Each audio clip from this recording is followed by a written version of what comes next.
if you don't invest in team development, you literally cannot hold a high standard for your team, and you cannot make your own life better by having A players around you if you don't invest in them. Like, you are punching yourself in the face as a leader if you don't take the time to do this, because then all the people around you aren't going to be as good as they could be.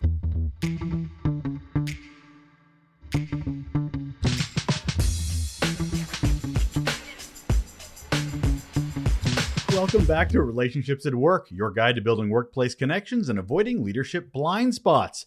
I'm your host, Russel, communications leadership nerd/expert with a couple of decades of experience and a whole heap of curiosity on how we can make the workplace better. If you're a leader trying to understand and improve your impact on work culture and the employee experience, well, you are in the right place. As a leader, the employee journeys of our team is so essential to understand. It allows us to support them and guide them through their career, improving retention, culture, and the overall health of our organization. Yet, when we talk about employee journeys, it's often a conversation that just focuses on onboarding. Maybe performance reviews, a few exit interviews mentioned here and there. Even more rare, stay interviews, which, if you're a longtime listener of the podcast, I often refer to or prefer to call them thrive interviews, because truthfully, I don't want employees just to stay. I want them to thrive, and that should be the intent of those conversations. But that's where the value really is in those stay or thrive interviews. Think about it as a relationship for a moment.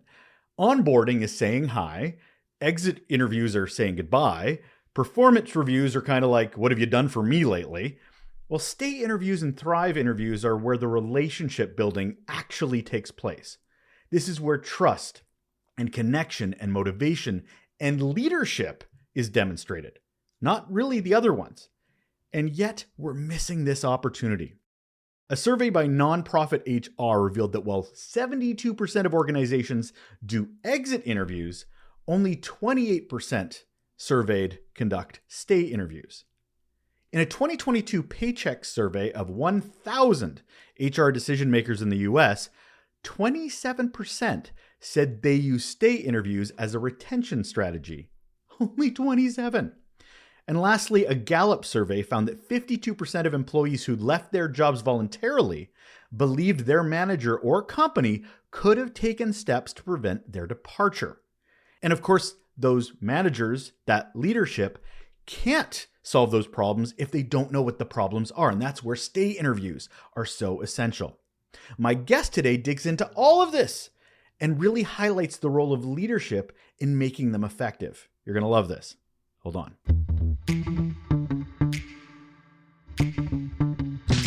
And on the show today, we have Matt Verlaque, and here is why he is awesome. He's the Chief Operating Officer for the SaaS Academy. He's been a successful entrepreneur for more than a decade. And up until more than a few years ago, he was a fire lieutenant for the Arlington County Fire Department and working in emergency services, which I find super interesting as a lens on the world of work. And he's here to talk about stay interviews. Hello, Matt. Hey, nice to be on here, man. Thanks for having me, Russell. Good. I'm literally having a conversation right now on LinkedIn with some VP of an organization in Europe about the importance of looking beyond onboarding and where stay interviews really get to and exit interviews. So I'm super curious about your take on this and what we can learn. But before I do, I have to ask the one question I ask all of my guests, which is, what is your, sir, best or worst employee experience? So I will tell you my best. People ask all the time when you exit a company, what are you most proud of, and so on and so forth. I feel like there's a lot of right answers. Everyone wants to disrupt something or change the lives of millions of people. I don't know if we disrupted anything. We gave a lot of value as a fair trade for what we charged, and we built a cool business. But the thing that made me the most proud in that business, which led to my best employee experience, was creating jobs for people. I'm a very team-focused leader as opposed to maybe a market-focused leader. I just love cultivating teams. And it's the thing that gives me the most personal fulfillment. And there was one person on the team in my first business who had a lot of the natural predispositions to be an incredible marketer. She really was able to connect with people both through written words, and actually she came in through sales. And so she'll do it in a one-to-one and one-to-many setting. And so, she had actually coached at a gym that my co-founder had created before we launched our SaaS company. And to see her go from like selling clothes in the mall to being the head coach of a gym to coming in as a salesperson to then running marketing and then having a marketing leadership role post acquisition and then go on to get another job at a very well-known company running an entire business function, just to see that happen and to know that what she learned on the job with us, with my co-founder and I, was like a small part in her being able to achieve her potential. I don't want to say full potential because she's still got a lot more to go. It was just when I look at that over a 5-year time horizon for this person, it was just incredibly rewarding to see somebody win in the cauldron that you created. It's her win. It's her thing. Like, she did the work, but it's nice to be able to be the architect of an environment that brings out the best in people. And so I think I had a couple of ones like that, but she's the one that came to mind. It's just seeing somebody grow and win and like over 5 years, quadruple their earning income, which changed their lives and their kids' lives and the whole 9 yards. It's a really cool thing. So it's that. Thank you for highlighting this. And the thing is, it's so funny because there are unfortunately a lot of bad leaders out there because leadership training is non-existent or it's way too late. And Yeah. there's always the excuse of things like I'm too busy this and I'm too busy that and this. But even if you're just a mediocre boss and you're thinking you're too busy to do anything, just be a narcissist at least. Think about yourself. If you could help somebody else, you'll feel good too. And it don't mean you, but you get my point is that it doesn't always about making your team feel good. There are benefits to you as a leader for helping them on their journey and helping them succeed. It's the dopamine for you will take an amazing hit. It's honestly, it's even more than the dopamine. If you want to take like an inward looking view of why it's important, I'll share this. If you don't invest in team development, you literally cannot hold a high standard for your team, and you cannot make your own life better by having A players around you if you don't invest in them. Like, you are punching yourself in the face as a leader if you don't take the time to do this, because then all the people around you aren't going to be as good as they could be. And like, shit rolls downhill, man. It all comes back to you having to clean up the mess of people who are underperforming around you. So I don't understand how you don't have time. I'm not saying that you spend 20 hours a week building courses. Like, I'm not saying that, but right. Just the minimum effective dose of making sure somebody is 1% better every couple of weeks when you talk to them goes a long way. There's a ton of leverage in doing that, and people don't see it. It's crazy. I like that you've already started the show off with the first t-shirt of the show. You will punch yourself in the face if you do not invest in your team. I like that. Yes, that's good, It's a man. great Bumper visual. stickers coming out next. Well, this is a great segue into our conversation today about investing in your team and the importance of that. A big thing that's and I've mentioned this hundreds of times on the show, is the importance of definitions, because we talk about things all the time and we never define them. State interviews, I actually want to get you to define for me, because a lot of people know about onboarding. A lot of organizations invest in onboarding. A lot of organizations are like, yeah, I really should do exit interviews, hit or miss. But state interviews is this one that seems to really not hit the mark as much. Can you give your explanation of what a state interview is?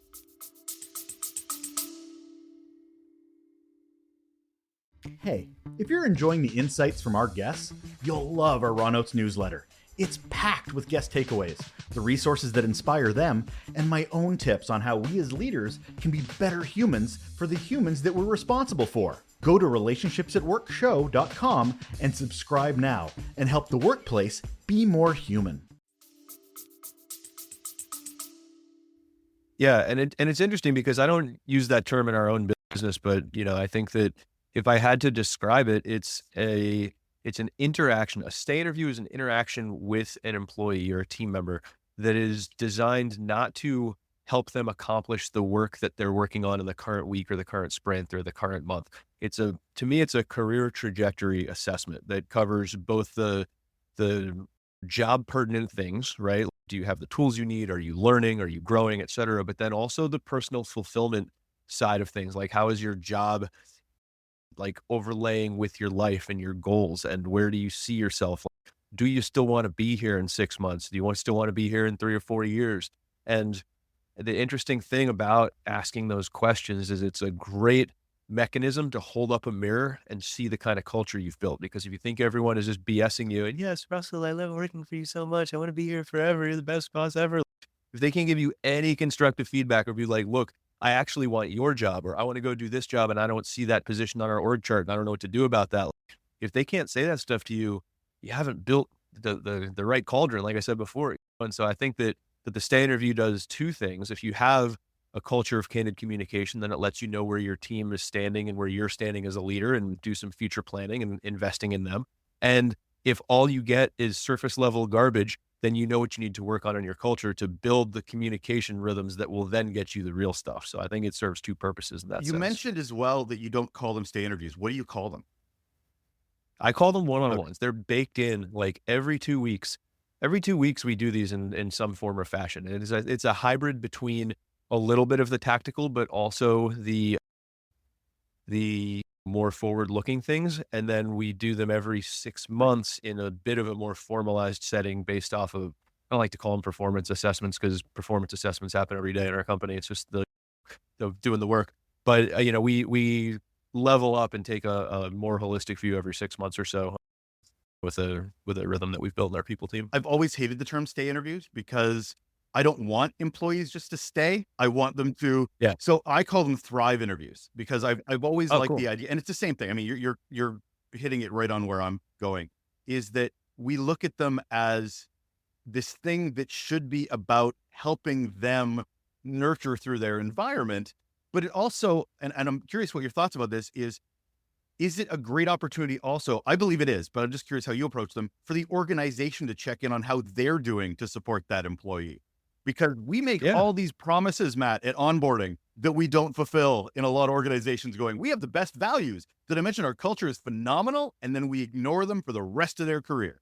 So Yeah. these are an amazing opportunity to sort of fix that. How do you approach that connection to the onboarding? So I do it a couple of ways. So the first thing I think it's worth because I saw you raise an eyebrow, rightfully so, when I said we do these every Yeah. 2 weeks. And I think to answer the question properly, I'd love to talk about like how I run those biweekly calls and what questions we ask, and then I'll talk about some of the other rhythms that we layer on top of it. Yeah, Is that please. cool? Cool. And so the one-on-one rhythm that I use, heavily inspired by Matt Mashari, a great CEO within. If you Google him, he's open sourced all of his writing and curriculum. He's a killer. He's one of the best in the game. So I didn't invent this. I just implemented it.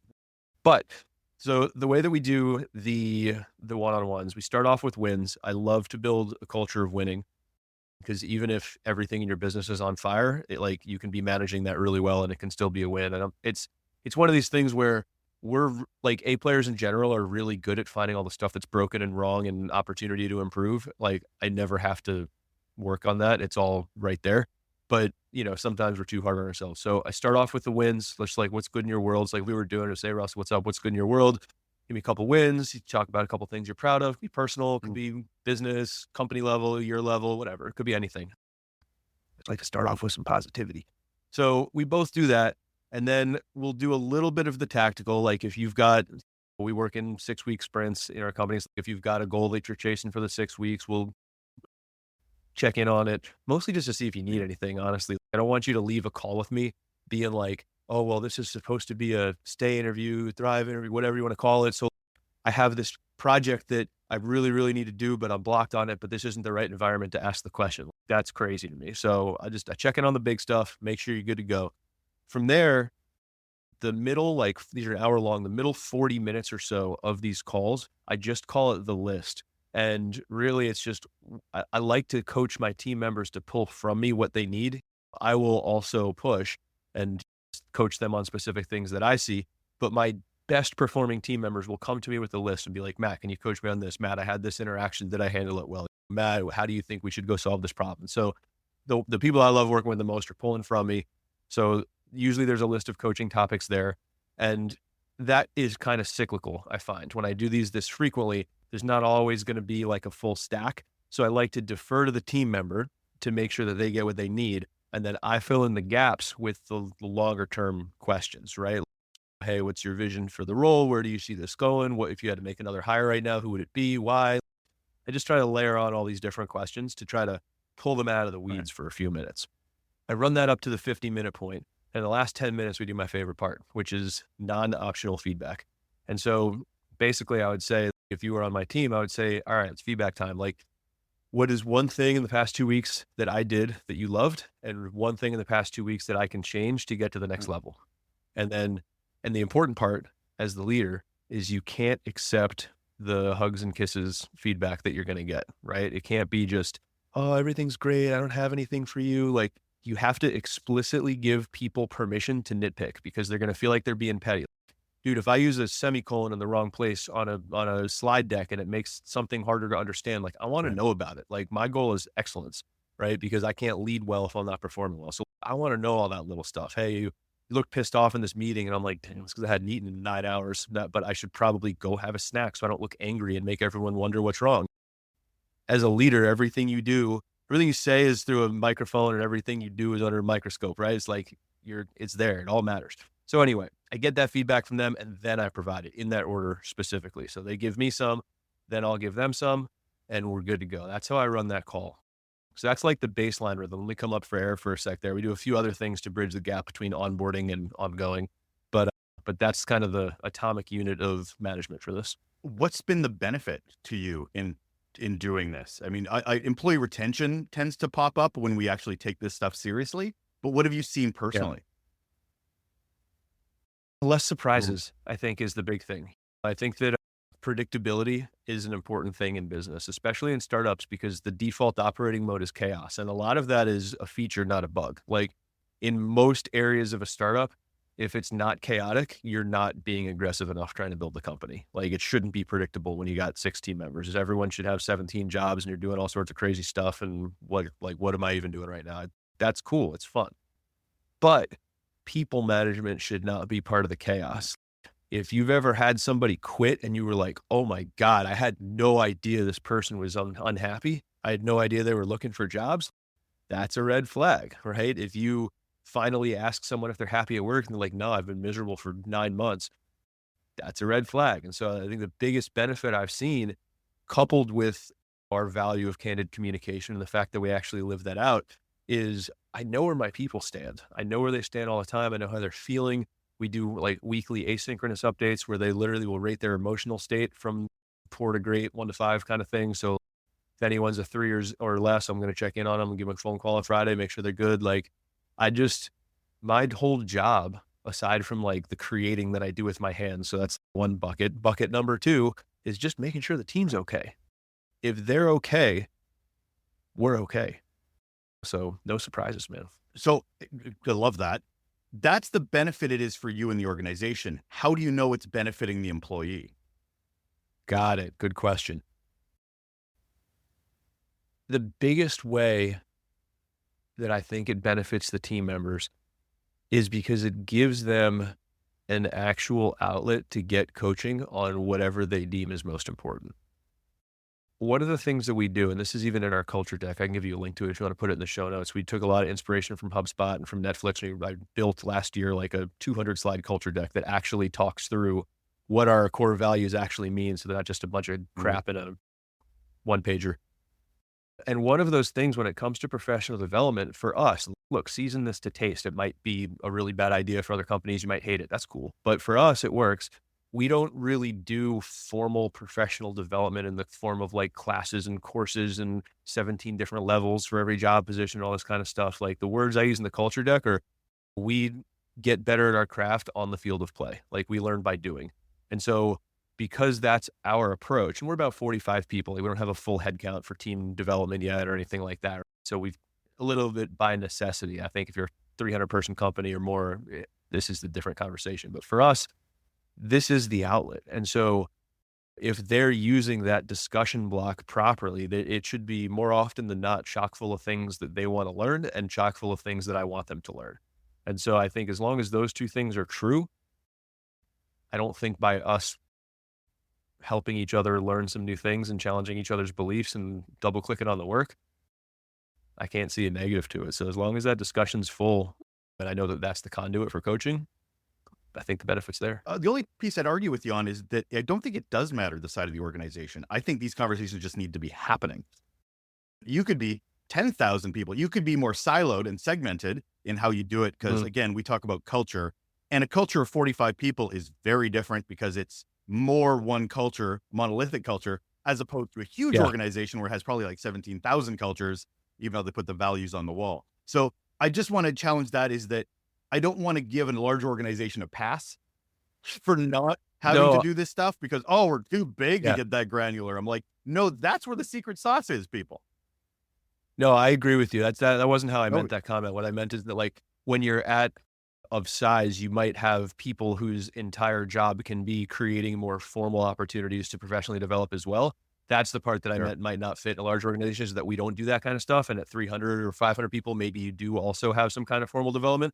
There is no size organization, from someone in their mom's basement to Apple, that shouldn't be having these small unit conversations from a leader to their direct report. Like 100%. As soon as you have someone other than yourself, it should be happening. So yeah, we're on the same page. You noted earlier that I raised my eyebrow about the 2 weeks thing. And I'll tell you why I did, is because to some that'll feel like a lot, and to others that will feel like not enough when it comes to checking in. So diversity is such a big piece of this. Is there's a process to what you're doing and a system to what you're doing, but processes and system can become too rigid if you have a staff member who's, could you just leave me alone? I'm trying to do my job. I don't need another check-in. Didn't we just check in already? While others are going, you're leaving me out to the wilds. I don't feel like I'm connected. So how do you manage process to ensure it's getting done and to ensure you're meeting the mandate of that connection with your staff, while also understanding that everybody works different based on their culture, based on their age,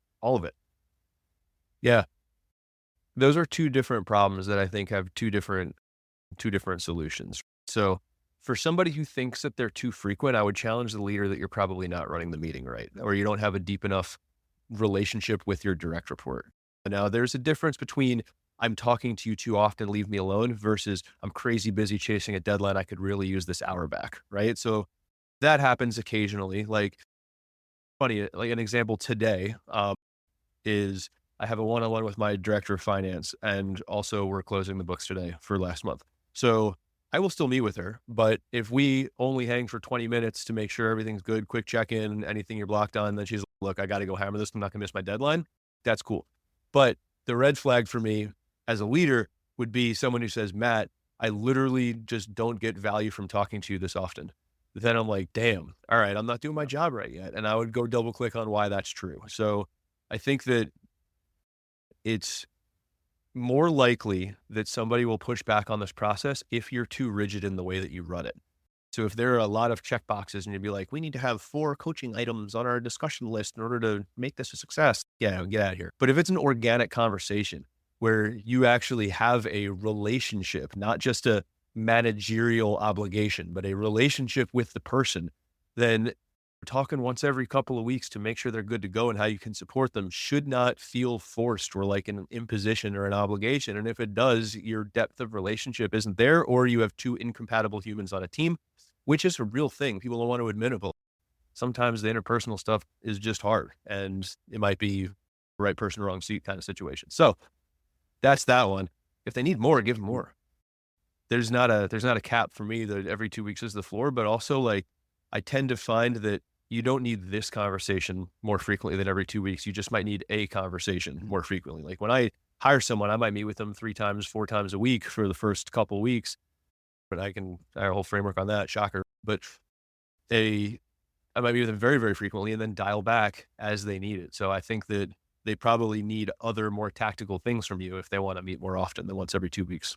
What you're nailing there is the importance. I think leaders need to understand the value of those connections. Like, it's not a transactional thing here. This is about value. Right. And is it not of value to the leader, but is equally, if not more so, valuable to the employee?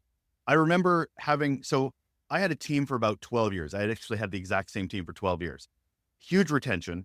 And one of the key things we did was we met exactly how you're describing, of check-ins. How are things going? But I really emphasized it was their time, not mine. It's Yes. your half an hour, your hour. It could be 5 minutes. It could be the full time, but you dictate that, not me. I'm just here to listen, support, guide, however you need. And I got to the point where I actually almost got rid of it a few times because I was like, is it really getting a lot of value? I mean, I hope it is. And they got pissed at me if I try to cancel it. They wanted to reschedule, never cancel, because they Yeah. found so much value in it as much. Again, it comes back to that. Are you providing value? Because they'll want to reschedule. You won't have to push it.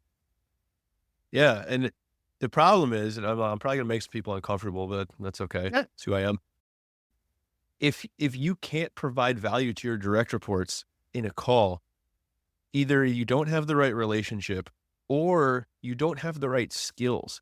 If you're incapable of coaching your team on something, that is also a data point for you, as every leader is also an individual contributor. So like for you as the practitioner in your role, you might have that hard reality where you're just like, damn, I haven't invested in myself in quite some time. Maybe I need to go get better so I can teach someone. Maybe I need to level up.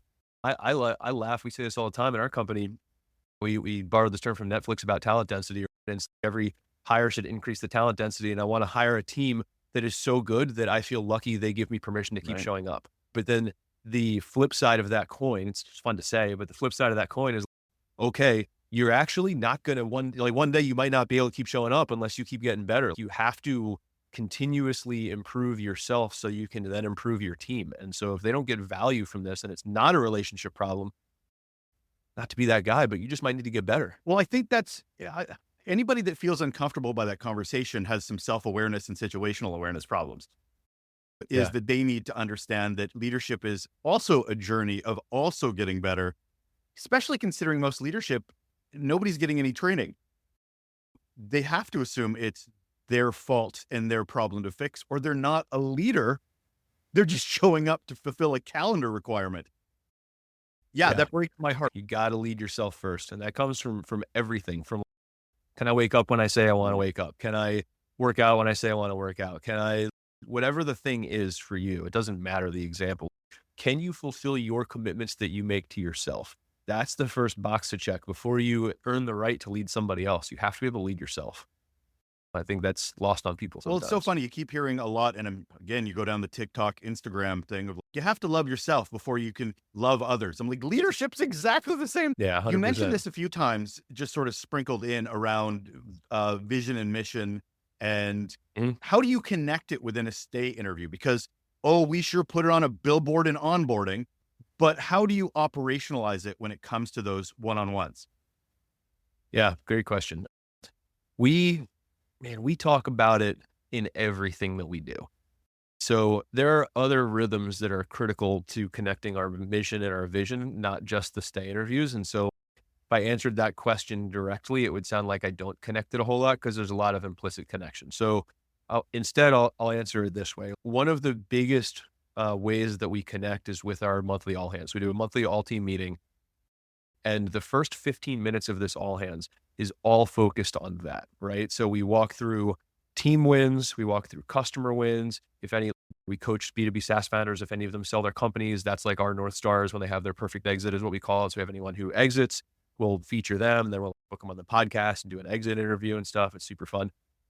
And all of those things are tied back to our company values, right? So like our first value is customer backwards. And we always start with featuring customer wins above all else. And then anytime we do a team member win, we tie it back to the value that they personified when they did the thing that we're recognizing them for. So like you can't get through the first 10, 15 minutes of an all hands without seeing our values. It's just not a thing. So that's part of it. And then the other thing that we do is I mentioned this culture code. And so every month I run a culture workshop that is kind of like a deep dive on one of our core values. And all new hires rotate through that in their first 6 months, and then everyone else is opt in. They can keep coming to it. And I'll share a really fun story about this. I was nervous because a meeting is a thing, right? No one wants more meetings. And I was like, damn, am I putting more stuff on everyone's calendar? Is this going to be a waste of time? So not only do people get value from it, which is cool, and they're not perfect. I got room to improve them, but we're getting there. It's a new thing for us. But we had hired someone and they were maybe 4 weeks in and they come to this culture workshop and they leave the culture workshop and they resign. And I'm like, either this was awesome or I just screwed up and I need to go figure out which one it is. And it turns out we did the exit interview and he was just like, look, I went to this, and it was already kind of like a question mark. I was going to work out, whatever. And he went to this thing and he was like, everyone's just really fired up about SaaS Academy. And that's just not me. I just kind of want to come in and do some stuff and whatever. And I was like, you know what, dude? Yeah. Awesome. Thank you for self-selecting out. And it was a huge win because I think that if you drive your bus the right way, the right people are going to get on and the right people are going to get off. And I think that having someone self-select out instead of having performance that didn't meet our standard and us having to select him out on our own, and that would have taken another month or two and a whole bunch of headaches and conversations, like so much easier. You got to unapologetically be who you are as a company. And if that doesn't jive, celebrate the people who are self-aware enough to leave. Like it was awesome. Fair. And I mean, those one-on-one interviews will really help, to your point, the no surprises piece, because even if that employee had stuck around and been a rock star when it comes to productivity, they still might not be a culture fit. I don't think people understand that there is, just because you're really good at your job, you may not be moving the culture forward or investing in the culture because, again, you're just there to do a job. Not that there's anything wrong with that. But at the same time, culture fit, we can't just be a lip service thing about it. Want more from our conversations on the show? Subscribe to the Raw Notes newsletter. It's where I share top takeaways from our guests, the resources that fuel their success, and my personal insights on how we as leaders can be more human. And we need more human. Go to relationshipsatworkshow.com and sign up today to keep your leadership journey on the right path. Yeah, no, I agree. And I think it's actually the worst possible scenario when someone is great on production and not bought into the culture. Not because you'd necessarily fire them unless they're like being toxic to the culture, which is a different thing. But they're going to be super valuable and you're going to depend on them because their production and throughput is so good. And then they're going to leave because they don't like the environment that they're in. And then you're left holding the bag and you're like, damn, how did I lose this A player? Somebody who's not a culture fit and not a great performer. Okay. Should be a relatively easy discussion. Someone who's both, of course, that's what we're shooting for. But when you have one or the other, they're both tricky. If they're a great culture fit, but they're not good, those are the hardest conversations to have because you might love the person and also they might not be a fit for the business. But the other way is the biggest business risk, where they're a really good producer and they're not a good culture fit because either they're hurting the culture or they're just under the radar where they're not helping it or hurting it, but then they're going to leave potentially when you need them the most. Great point. So why don't more organizations do this, Matt? Like I said off the top, we all seem to be about onboarding. We maybe half-ass the exit thing, but stay interviews, I can tell you the last couple of years, especially since the pandemic, they're like, yeah, we should really do these stay/thrive/interviews. I'm like, great. Where have you been? But there's a lot of organizations still trying to navigate this and find value. Why don't they do it? Because you can't measure it. It doesn't show up on the P&L. It's not revenue generating, right? It's a big ask. Like if you're going to take an account executive where every minute of their time that's not spent closing a deal costs the company money and do one of these with them, an hour of production lost every other week, 2 hours a month times your entire sales team, just as one example. Like it costs you money to do these in the short term. It builds you a much more durable team of people in your business, which for SaaS and services, like people are the business in a lot of ways, right? So it's a long-term investment with very few short-term signs that it's actually working out. And so it's really easy to deprioritize it, especially if you're behind on targets, you're behind on production, you got a big deadline. How could this be more important than so on and so forth? And look, like, I'm not saying you should ignore a hot prospect to go do a stay interview. Like you can truncate it, you can move it. Like I'm not overly pedantic about this stuff, but it's just don't throw the baby out with the bathwater. I'll be like, these whole things are a waste of time because I had this deal this one day last Thursday that I had to go close. You got to play the long game. You have to have discipline to play the long game. To just boil it down, you have to be a leader. And that's the thing is leaders work. Leader is time. Just because you're delivering a thing doesn't make you a leader. It makes you transactional. It makes you a cog in a wheel. It doesn't necessarily make you a leader in the health of your organization. So I always find it funny when I'm too busy. I've got these other priorities. I'm like, so you're not a leader then, I guess. Okay. And that's fine. But stop calling yourself that if you're not willing to invest in the things that actually make you that good leader. Yeah, I think the way that I connect it is people management only becomes important when the size of your goals exceeds what you can do by yourself. So like if I could go close enough deals to hit my numbers without having a really high performing sales team around me, then it's probably less important. Not on a philosophical level, but on like a nuts and bolts, how do I manage my P&L level? My time would be better spent closing deals. You want to solve that problem? Go double your quota. And all of a sudden, you've really got to have people who are bought in, because you need 7 people to go do a whole bunch of extra stuff in order for you to have a snowball's chance in hell at getting your deals done. Like at that point, it's physically impossible for you to hit your goals with effort. And then you need to switch from effort to leverage. And that is when this stuff becomes unignorable. So how do organizations that are dipping their toe into this, do you feel getting it wrong? We've talked about focusing too much on productivity. We focus too much on like just not being a leader and not being too busy. But I know organizations that are trying, but it's not getting any traction. What are they missing? Oh man, simple. Ask the team members. Ask the recipients of this thing. If they're concerned it's not giving value to the team, ask the team what they need to make it valuable, right? The answers exist. For anyone listening to this, there is no panacea of like managerial lore that you can go like climb a mountain and find this leather-bound book at the top. Dude, ask the people what they need. It's going to be different for every team. It depends on the kind of people you hire, their seniority, their personalities, the culture you've built, who you are as a leader, like what business you're in. It's very personal, right? I think business to business. Now, it doesn't mean that the principles change. You should be investing in your team and coaching them and giving them what they need and so on and so forth. But like the specifics of like, how do they get it wrong? Nobody knows how it's wrong better than the team members who are being asked to come participate in it. So just ask them what needs to be true for this hour of time that we spend together every 2 weeks to be a 10 out of 10 value for you. Like, what would you need to get from it? And then listen and write it down and try to go do some of it. And you'll probably have a better time. So I don't know. It's the team version of talk to your customers. Oh, fair. So what does an organization need to do foundationally before they could really be effective at stay? Like I see them getting it wrong and well explained, but then what's the pre-work? What strategically does an organization need to have in place so that when they layer on onboarding, stay interviews, thrive interviews, exit interviews, that they will be more effective? I don't think there's a lot, if I'm being perfectly honest with you. I think that for me, this is actually the first tool that I reach for when I have a team.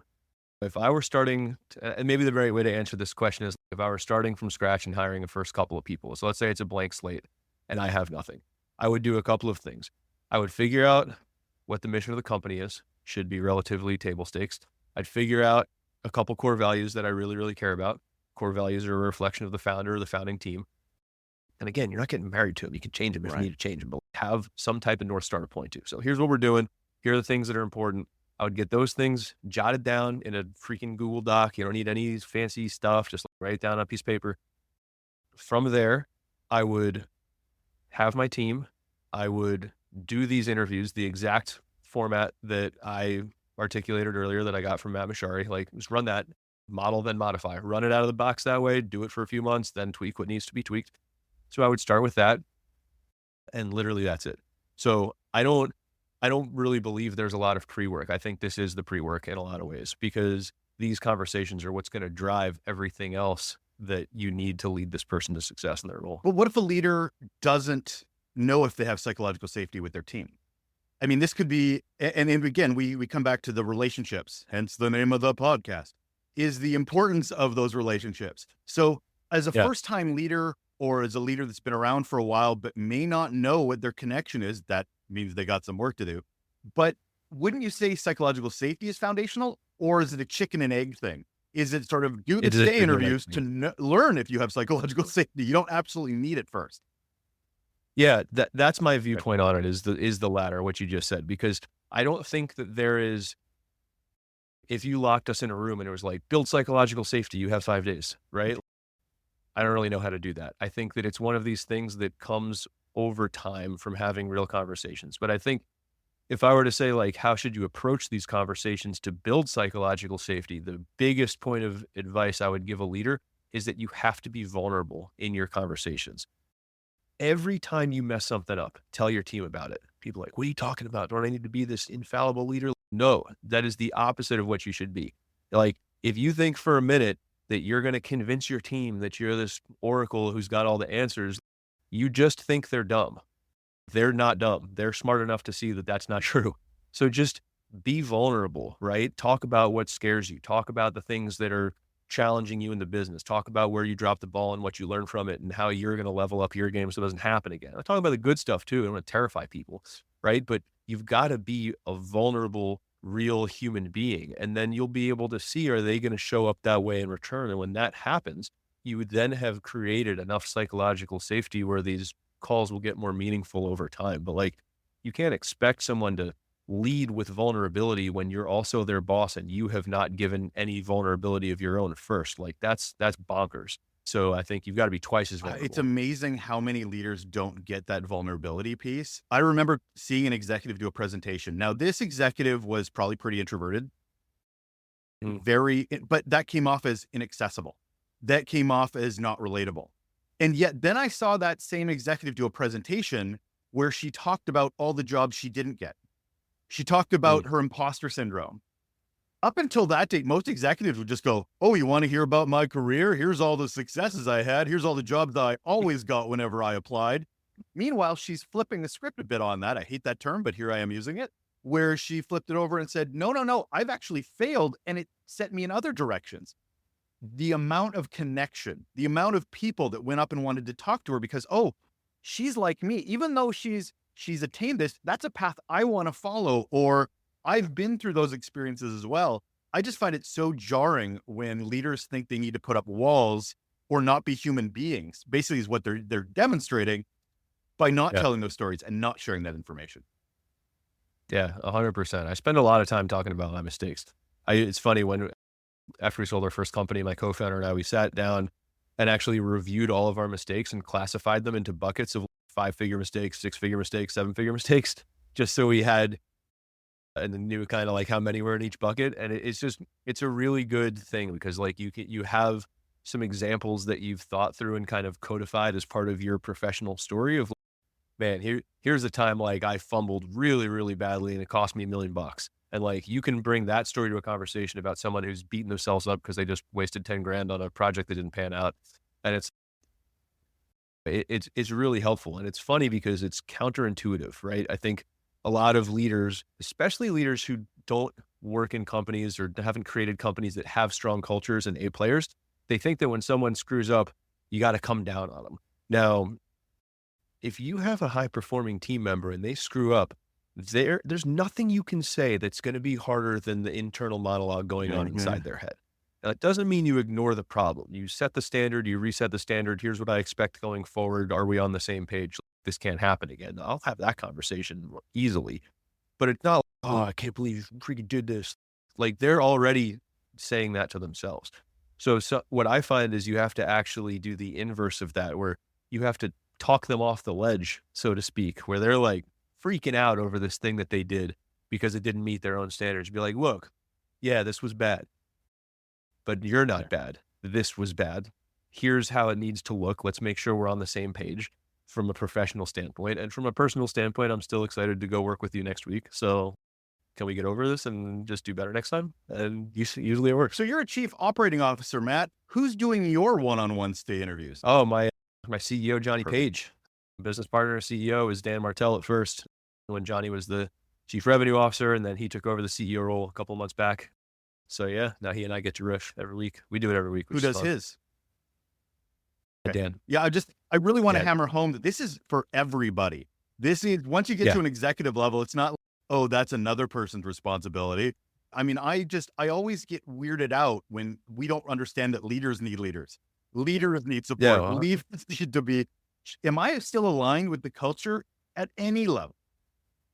Yeah. And honestly, like, leaders also need executive coaches. Like, unless it's a very like incipient stage company, most of the time, if you're in the C-suite, you're making enough money where you should take some of that money and hire a coach. Because there's also a lot of value in having someone who is an objective, like outside the building, doesn't have any money tied to your company's performance, doesn't care whether you stay or go, right? There's no ulterior motive other than your fulfillment. And so like, I got a coach for everything, man. Like I don't pretend to have any of the answers. I try to find someone who's done the thing I want to do and steal as much of their knowledge as I can. And so I think as an exec, it's really important to have an external coach that you can lean on to answer some of those really hard questions about, am I still aligned? Does it still give me fulfillment? Do I still want to be doing this in a year or two? Like a lot of the time you can't say that to the people inside the building. So you got to have someone outside the building where you can let this out or it's just going to crush you psychologically. I hear that,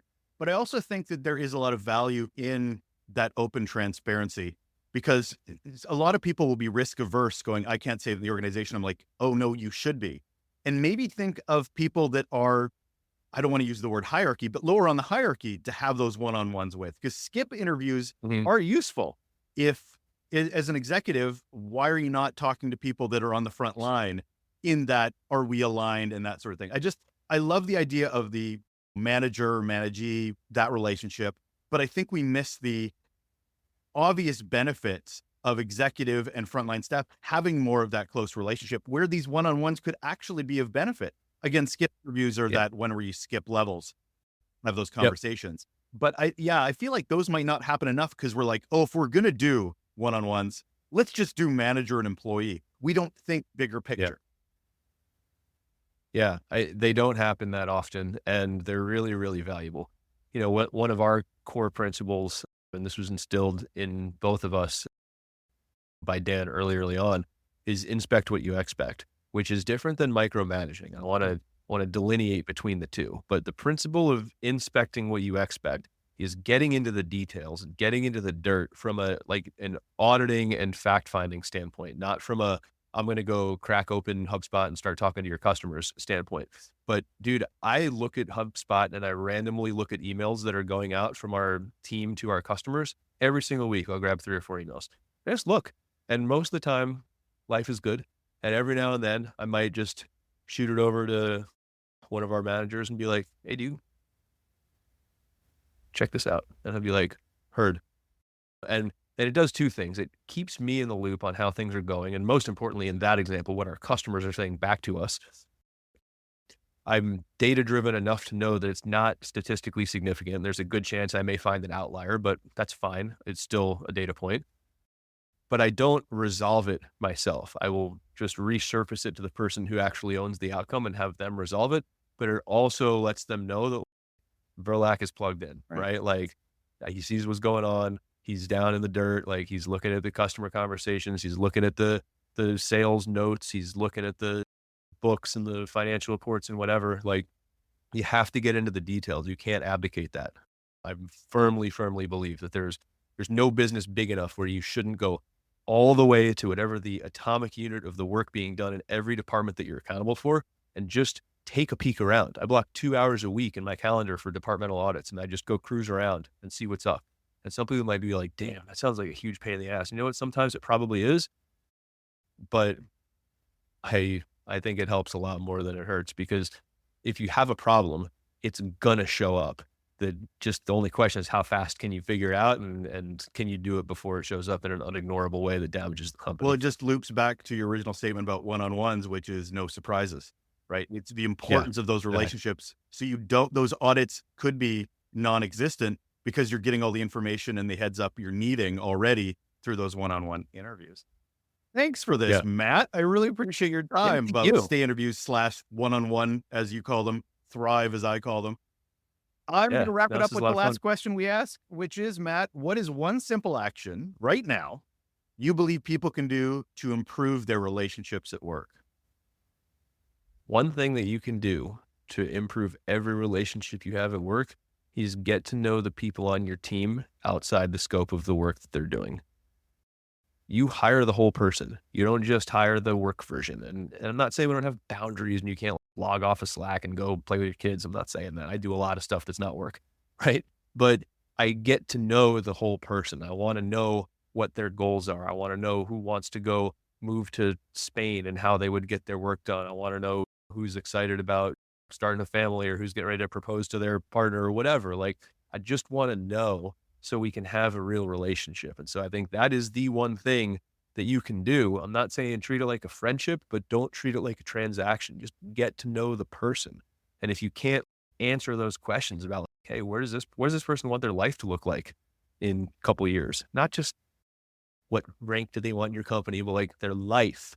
If you can't answer that question, you have work to do. And all of the relationship building you need to do in your company to lead properly will be built on the foundation of actually getting to know someone. And don't punch yourself in the face. That is Matt Verlaque. He's the Chief Operating Officer for the SaaS Academy, which helps businesses build a scalable SaaS business. Thanks so much for being here, Matt.